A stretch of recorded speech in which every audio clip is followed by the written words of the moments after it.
Boîte à questions, bonjour. Une question qui revient régulièrement. Comment interpréter les heures miroirs, un petit peu les synchronicités que l'univers souhaite t'envoyer? Alors, moi, j'ai une méthode que j'utilise. C'est la méthode du x3. Ça veut dire que, imaginons, le lundi, je vois 11h11. Le mardi, midi 12. Bon. Mercredi, rien. Jeudi, 11h11. Tiens, ça fait 2 fois cette semaine. Et puis, imaginons, la prochaine fois, c'est samedi, 11h11. Pour moi, c'est une synchronicité. C'est un message que l'univers te guide, quelqu'un qui te guide à un message à te faire passer. Soit parce que tu n'es pas dans la bonne direction, soit parce que tu te poses pas mal de questions. Ça va être la fréquence aussi. Ça veut dire que si tu as l'habitude de voir 10h10, 11h11, midi 12, 13h13, inconsciemment, tu as aussi amené, en fait, il faut faire attention à l'ego spirituel, tu as amené ton cerveau inconscient à aller trouver chaque heure miroir. Donc, c'est pour ça qu'il faut faire attention. Si tu les vois très, très, très régulièrement, je dirais que ce n'est pas forcément une synchronicité. Moi, j'utilisais la règle par 3. Donc, ça veut dire que ce soit une plume, une heure miroir, une pièce de monnaie, un signe dans les nuages. J'attendais d'avoir 3 fois dans la même semaine le message. Ensuite, il faut faire un petit peu vœu de curiosité. Moi, je trouvais que Internet est très riche d'informations. Alors, il faut en prendre et en laisser. Mais tu as des livres aussi. Nous avons acheté Les Nombres Boussoles de notre chère amie Isabelle Cerf. C'est pas un partenariat, je précise. Nous l'avons acheté parce qu'on trouvait que c'était très intéressant.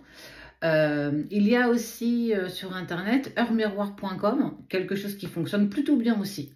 Tu trouveras en fait les messages en fonction de l'heure miroir que tu as vu. Tu as aussi quelle est la signification de telle couleur de plume, etc., etc. Tu as pas mal d'informations. Il faut surtout aussi que ça vibre en toi.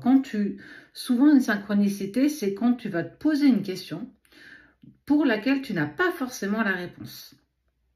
Donc, tu vas la penser et tu peux émettre, donnez-moi un signe pour m'aider un petit peu dans ce chemin où je me sens un petit peu perdue ou dans cette question. Et en fait, bim, tu as une synchronicité qui arrive. Une synchronicité, c'est quoi aussi? L'une de nos consoeurs en a très bien parlé aussi. Et Anne Tufigo, je ne veux pas trop écorcher son nom de famille. Par exemple, elle parlait, si tu vois 3 hommes avec un chapeau rouge, est-ce que c'est une synchronicité?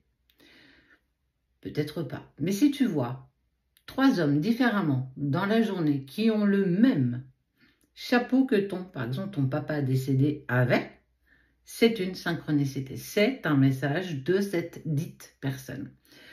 C'est essayer de prendre du recul face à ce qu'on peut percevoir. Tout n'est pas volontairement spirituel. Si une lumière scintille, ça peut être simplement que l'ampoule, elle va lâcher. Un courant d'air, vérifie si tu n'as pas une fenêtre d'ouverte.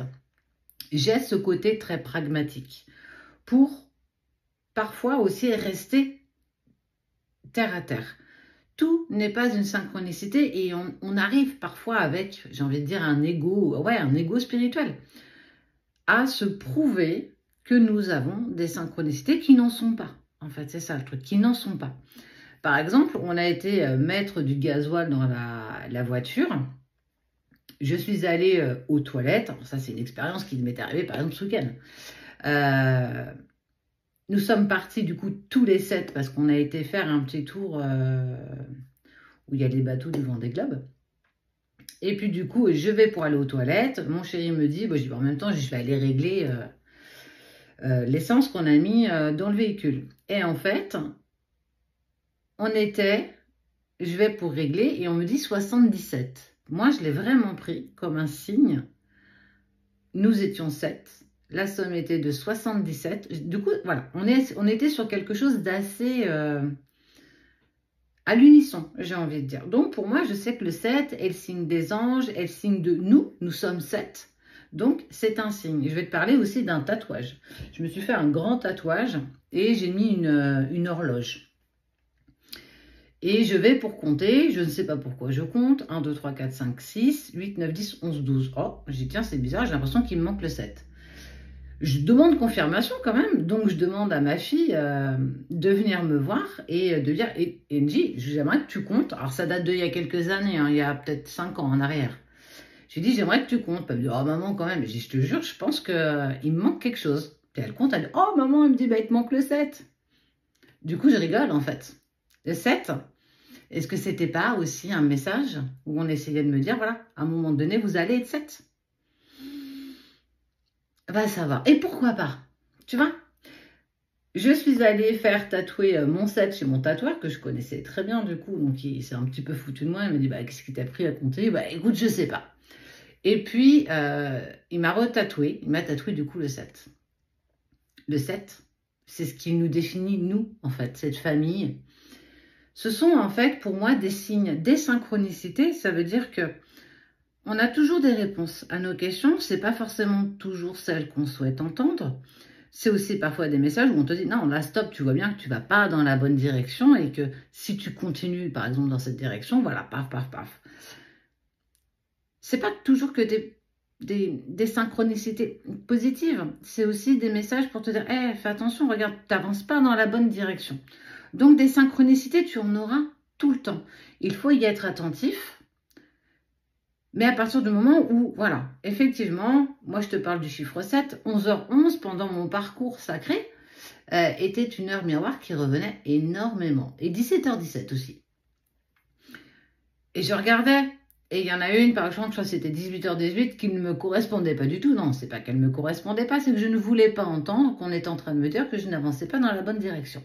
Donc voilà, tout ça pour te dire que tu auras à un moment donné des synchronicités, mais qui ne seront peut-être pas en accord avec toi. Eh bien, c'est pas grave.